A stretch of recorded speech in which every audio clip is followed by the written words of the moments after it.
అందరికీ నమస్కారము. Welcome back to Sri Vennela channel. మనం చెప్పుకుంటున్నాము వివాహ బంధాలు 6వ భాగం. రాసిన వారు డి కామేశ్వరి గారు. బిఫోర్ వీడియోలో శారద తన గతం గురించి ఏదో చెబుతూ దేనిలోకి వెళ్ళిపోయాను. డాక్టర్ ఎంతవరకు చెప్పాను. శారద ఆయాసంగా ఆగింది. విజయ వాచి చూసుకుంది వరకే చెప్పుకున్నాము. ఇక ఈరోజు వీడియోలోకి వెళ్తాము. టూకీగా చెప్తాను డాక్టర్. ఎంతో చెప్పవచ్చు. మహాభారతం అవుతుంది అన్ని గొడవలు చెబితే. మా కాపురం మొదటి రోజు గురించి చెప్పాను కదా. ఆయన స్వభావం కొంత అర్థమయ్యింది. ఇంకా ఆయనతో వాదించి గెలవలేను. ఆయన అన్నదానికి తలోపటం తప్ప గత్యంతరం లేదని అర్థమయ్యి దానికి అనుగుణంగానే నడవసాగాను. సామాను కొనటానికి ఇద్దరం వెళ్దామంటే నాకు ఆఫీస్ ఉంది, నువ్వు ఒక్కదానివే వెళ్ళి తెచ్చుకో అన్నారు. నేను కావాల్సినవన్నీ కనీస అవసరాలకు సరిపడా ఏరికోరి తెచ్చుకున్నాను. అవన్నీ చూసి ఎంతో గర్వపడ్డాను. ఎంతో ముచ్చటేసింది. మా వారు ఇంటికి రాగానే అడిగారు, ఏం తెచ్చావు, ఎంత అయిందని. అన్నీ ఏకరువు పెట్టాను. ఆయన నిట్టూర్చి, ఇవన్నీ మీ వాళ్ళు తేవాల్సినవి, నా ముఖాన రుద్దారు అన్నారు. అప్పటి వరకే నేను పడ్డ ఆనందమంతా నీరు కారిపోయింది. ఒక్కసారే నీరసం అయిపోయాను. ఆయనకి వచ్చే జీతంతో ఇంటద్ది పోను. ఇద్దరము ఎంతో హ్యాపీగా గడపచ్చు. అయినా కానీ ఆయన ప్రతిదానికి అంత పిసినారిగా, అంత మా వాళ్ళ మీద ఎందుకు ఆధారపడుతున్నారో అర్థం కాలేదు. ఉదయాన్నే 7:30 కల్లా బయటికి వెళ్ళటం ఆఫీస్కి, నైట్ 6ంటికి రావటం. వచ్చాక కూడా ఒక మంచి మాట లేకుండా 2 గంటల రెస్ట్ తీసుకొని తర్వాత స్నానం చేసి తర్వాత భోజనం చేసి కొంచెంసేపు న్యూస్ పేపర్ తిరిగేసి పడుకోవటం. ఇది మా సంసారం. ఆదివారం వచ్చి సెలవు రోజన్నా ఎటన్నా బయటికి తీసుకెళ్తారంటే సినిమాలంటే ఇష్టం ఉండవు, బుక్స్ చదవటం ఇష్టం ఉండదు అతనికి. అలా జీవితంలో ఎలాంటి సంతోషం, ఆనందం లేకుండా రోజులు సాగిపోతున్నాయి. ఏ చిన్న విషయంలోనూ తన పద్ధతి మార్చుకోలేరు. ఏదన్నా సరదాగా మాట్లాడినా స్పోర్టివ్గా తీసుకోరు. ఆయన స్వభావాలను ఆయన్ని మార్చాలని చేసే నా ప్రయత్నాలు వ్యర్థమయ్యాక ఆయనతో సరిపెట్టుకుంటూ, ఆయన అన్నదానికి కాదనకుండా, ఆయన ఏమన్నా ఎదురు చెప్పకుండా మౌనంగా ఊరుకోవటం క్రమంగా అలవరుచుకున్నాను.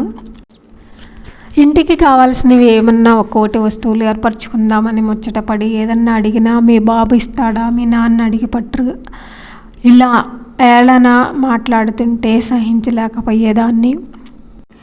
ఇలా ప్రతిదానికి మీ బాబు ఇస్తాడా అంటుంటే ఒకరోజు కోపం ఆపపట్టలేక పెళ్ళాన్ని, సంసారాన్ని భరించలేని వారు పెళ్ళన్నా మానాలి, లేదా ఇల్లరికం వస్తానని చెప్పాల్సింది. మీరేదో ఉద్యోగం చేస్తున్నారని మా వాళ్ళు 10,000 వదులుచుకొని మీకు ఇచ్చారు. ఇంత ఉద్యోగం చేస్తూ అత్తవారిని అడగటానికి అభిమానమైన లేదా కటువుగా అన్నాను. అంతే, నా చెంప చెల్లుమంది. ఆ సంఘటనకి దిమ్మిరిపోయాను.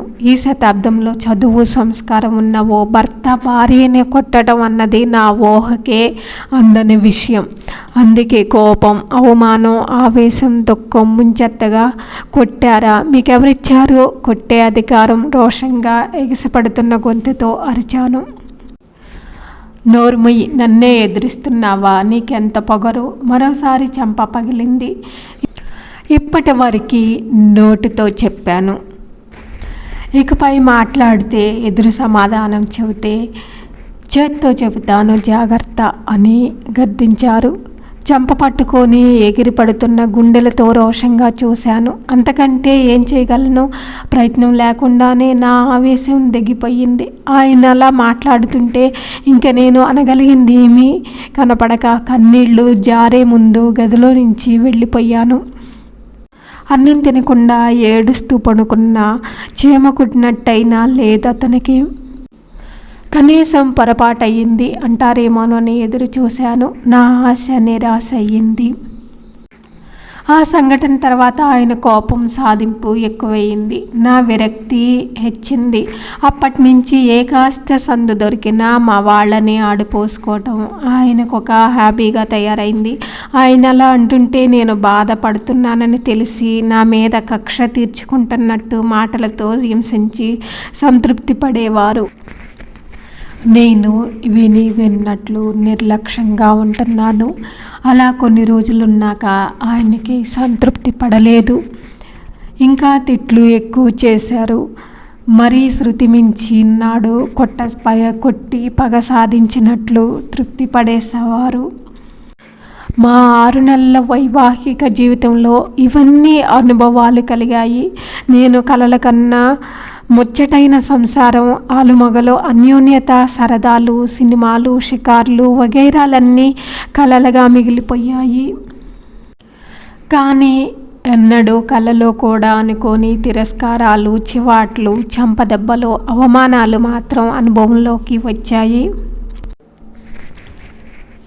ఈ జీవితం ఇంతేనని విరక్తిలో పడిపోయి ఇంట్లో యాంత్రికంగా బతకటానికి అలవాటు పడ్డాను.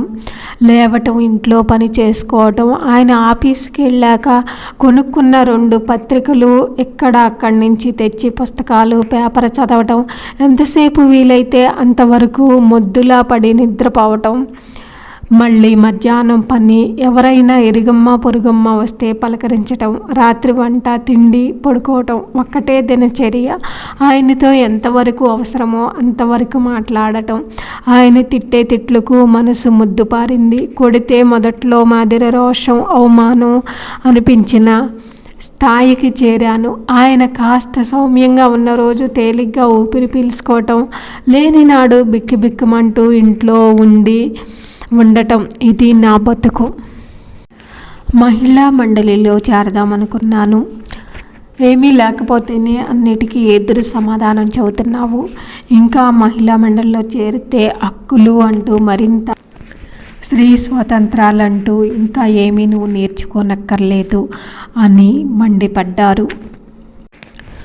డాక్టర్ గారు, ఇవన్నీ ఒకరికి చెప్పినా అర్థమయ్యేవి కావు. భర్త నిరాదరణ అన్నది స్త్రీని ఎంత హింసిస్తుందో అనుభవిస్తే కానీ అర్థం కాదు.